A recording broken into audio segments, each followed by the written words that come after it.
Magandang araw sa inyong lahat mga bro. So ngayon araw mga bro ay nandito po tayo ngayon sa may ayan, Atimunan tayo. Kasi ngayong araw mga bro ay ihahatid na natin yung Kawasaki CT125. Ito mga bro ayan. Ayan. Okay. So hahatid natin yan sa Gumaka. Ayan, bali sa Gumaka natin ihahatid yung motor na yan. Yan yung nabili natin. Tapos kinondisyon lang natin. Ngayon tayo pa maghahatid dito sa Gumaka. Ayan. So grabe mga bro pala yung tipid ng motor na ito. So nagasolina ako ng 300. Full tank siya. Hindi naman totally full tank na punong-puno yung tangke, pero full tank yung fuel gauge. Eh hanggang ngayon hindi pa nababawasan. Tingnan nyo. Tingnan nyo ha. Ayan. Yeah, pag inon nyo siya, pag inon nyo, tingnan mangyayari. Halos duro-diretso siya oh. Hanggang dyan, full tank siya. Mamaya antayin natin. Yan, so shoutout sa mga Badja users na ano, CT125. Grabe yung tipid pala nito. Yan.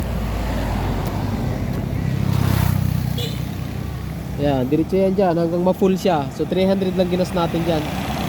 300 pero hindi pa nababawasan. Nalayo na lang napunta natin. Malapit na tayo sa Gumaka eh. Pagbaba natin dyan, ano na, tama ba? Atimunan, yun na nga. Malapit na sa Gumaka.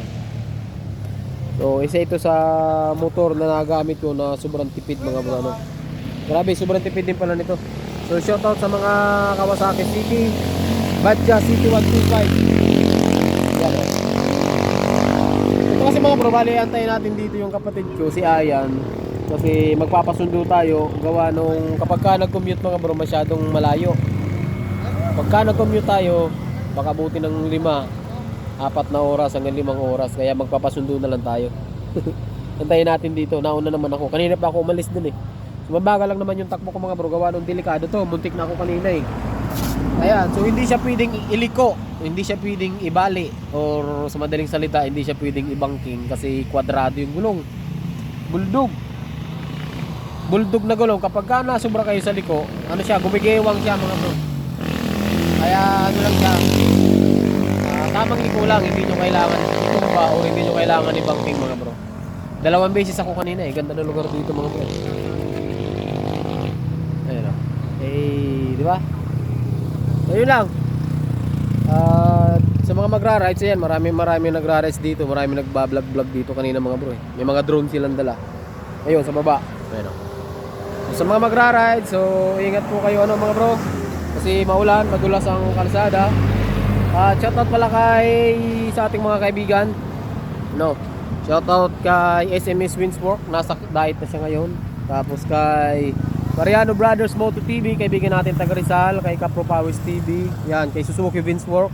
Shoutout sa inyo mga bro. Ayan. Hey. Wala lang, napakwento lang ako mga bro. Kasi inaantay pa natin yung isa nating kasama. Yan, kay ano pala, kay Mr. Promoter D. Yan, kamusta bro? Tapos kay sino yung kaibigan natin? Yan, kay Ladel yung Works. Shout out bro. Kay Katropa Alin, kay Kuya Lan Moto TV, kay Palapaan Janre. Yan, mga kaibigan natin na mga gumagawa ng motor. At sa mga solid na sumusuporta sa atin mga bro, no, hindi ko na kayo may isa-isa. Pero yung mga laging nagko-comment sa YouTube channel natin, sa Facebook page natin, shout out po sa inyong lahat. Okay? So hanggang dito lang mga bro. So magandang araw sa inyong lahat at drive safe lagi. Ay, siya nga pala. Doon sa mayari ng motor na ito kay Kuya Edgardo, kay bro, ayan. So malapit na bro makarating yung motor mo. Kunti na lang kasi ito mga bro, isasabitan kasi ito ng sidecar. Mayroon siyang prangkisa. May sidecar na sasabitan na lang. Kaya ito na lang yung inaantay, kaya ibabalik na natin or ihahatid na natin siya. Ayan, tapusin na natin. Hanggang dito lang. Magandang araw sa inyong lahat at ride safe lagi. Right.